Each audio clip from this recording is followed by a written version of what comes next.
আর S Bengali ক্লাসরুমে সকলকে স্বাগত। আজকের ভিডিওতে আমি মডেল অ্যাক্টিভিটি টাস্ক সলভ করব 2021 সালের। তো যে ক্লাস ও যে সাবজেক্টের মডেল অ্যাক্টিভিটি টাস্ক আজকের ভিডিওতে আমি সলভ করছি সেটি হলো ক্লাস 3-র ইংরেজি মডেল অ্যাক্টিভিটি টাস্ক। আজকের যে ইংরেজি মডেল অ্যাক্টিভিটি টাস্কটি আছে ক্লাস 3-র, এটি তোমাদের 2021 সালের আগস্ট মাসে যে পার্টের মডেল অ্যাক্টিভিটি টাস্ক দেওয়া হবে সেটি। তো এটা অবশ্যই মাথায় রাখবে যে 2021 সালের আগস্ট মাসে তোমাদের যে পার্টের মডেল অ্যাক্টিভিটি টাস্ক দেওয়া হবে সেই সম্পূর্ণ নতুন মডেল অ্যাক্টিভিটি টাস্কের প্রশ্নপত্রের উত্তরের ভিডিও এটি। তো আজকের ভিডিওর মূল বিষয়বস্তু হচ্ছে ক্লাস 3-র ইংরেজি মডেল অ্যাক্টিভিটি টাস্ক 2021 সালের আগস্ট মাসে দেওয়া নতুন মডেল অ্যাক্টিভিটি টাস্ক। তো কথা না বাড়িয়ে শুরু করছি আজকের মূল ভিডিও। তার আগে সকলের কাছে একটাই রিকোয়েস্ট, এখনও পর্যন্ত যেন আমার আর এস বেঙ্গলি ক্লাসরুম এই চ্যানেলটিকে সাবস্ক্রাইব করে উঠতে পারোনি তারা অবশ্যই আমার চ্যানেলটিকে সাবস্ক্রাইব করে দিও এবং পাশে থাকা বেল আইকনটিকে প্রেস করে দিও নতুন ভিডিওর আপডেট সবার আগে পেতে। তো এখানে দেখো যে ক্লাস 3-র আগস্ট মাসে দেওয়া নতুন মডেল অ্যাক্টিভিটি টাস্ক ইংলিশের প্রশ্নপত্রের প্রথমেই দেখবে এখানে রয়েছে যে read the passage and answer the question that follow. অর্থাৎ আমাদের এই প্যাসেজটা পড়তে হবে এবং প্যাসেজটা পড়ে এই প্যাসেজগুলো থেকে যে প্রশ্নগুলো দেওয়া রয়েছে সেগুলোর উত্তর করতে হবে। তো আমরা আগে এটা পড়ে নেব। Once upon a time 3 fishes lived in a lake. অর্থাৎ এক সময় 3টি মাছ দিঘির জলে বাস করত। They are were very close friend, অর্থাৎ তারা ছিল খুবই ঘনিষ্ঠ বন্ধু।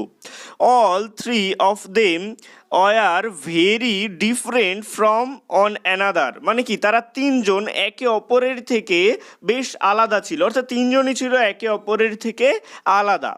দেখো কিসে আলাদা পরের প্যারায় এসে আমরা বুঝতে পারবো।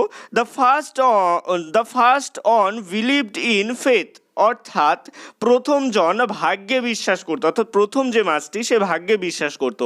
হি thought what had to happened would happen, মানে কি সে ভাবতো যা হবার তাই হবে।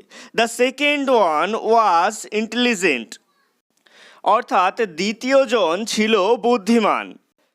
হি thought he knew how to solve a problem with his intelligence, সে ভাবতো যে সে জানে কিভাবে বুদ্ধি খাটিয়ে সমস্যার সমাধান করতে হয়।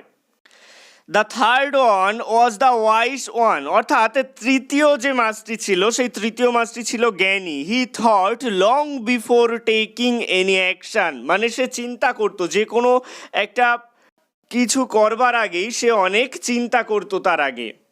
তো আমরা প্যাসেজটা পড়লাম, এবার অ্যাক্টিভিটি 1-এ ট্রু ফলস সলভ করবো। অ্যাক্টিভিটি 1-এর দেখো এতে আছে দেয়ার ওয়ার 3 ফিশেস, অর্থাৎ 3টি মাছ ছিল, এটা অবশ্যই ঠিক, তাই এর পাশে টি লিখবে অর্থাৎ ট্রু। তারপরে বিতে আছে the fishes lived in A river, এটা কিন্তু ভুল কারণ তারা লেকে বাস করতো, তো এটা এফ হবে। তারপরে সি দাগে the fishes hated on another, অর্থাৎ মাছেরা একে অপরকে ঘৃণা করতো, তো এটাও ভুল হবে, তাই এটার পাশেও সি দাগের পাশেও লিখবে এফ।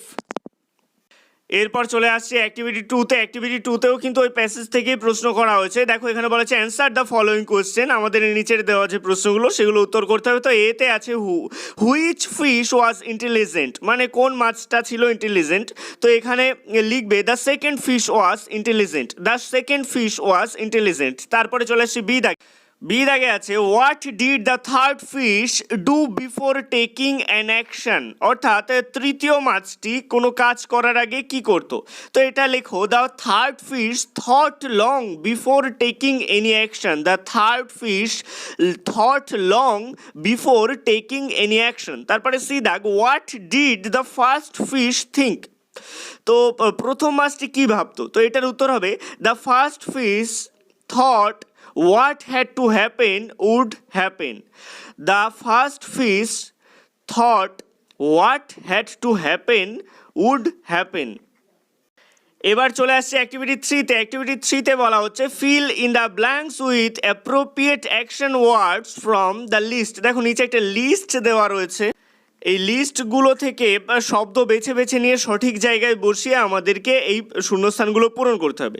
তো এতে আছে Rubina dash bread with a knife, তো চাকু দিয়ে যে রুটি তাহলে সেটা হবে Katz, the Rubina Katz bread with a knife, অর্থাৎ রুবিনা চাকু দিয়ে রুটি কাটছে। তারপরে দেখো সি এখানে লেখা আছে, এটা অবশ্যই বি দাগ হবে। The earth gets light from the sun, এখানে গেট হবে যেটা সি আছে। এটা হবে বি দাগ, আর এর শূন্যস্থান হবে gets, the earth gets light from the sun. তারপরে সি দাগ, এই যে যেটা এখানে ডি দাগ লেখা আছে এটা অবশ্যই হবে সি দাগ। তো সি দাগে হবে কি, lion it's flash, lion it's flash. এরপর চলে আসছে অ্যাক্টিভিটি 4-এ। অ্যাক্টিভিটি 4-এ বলা হচ্ছে right 5 sentence about the importance of water. তো এটা লেখো, water is very important to the human body, water is very important to the human body. Every one of your cells, organs and tissues use water to help with temperature regulation. তারপর একটা কমা দাও, তারপরে লেখো keeping hydrate and maintaining bodily functions. Full stop. In addition, water acts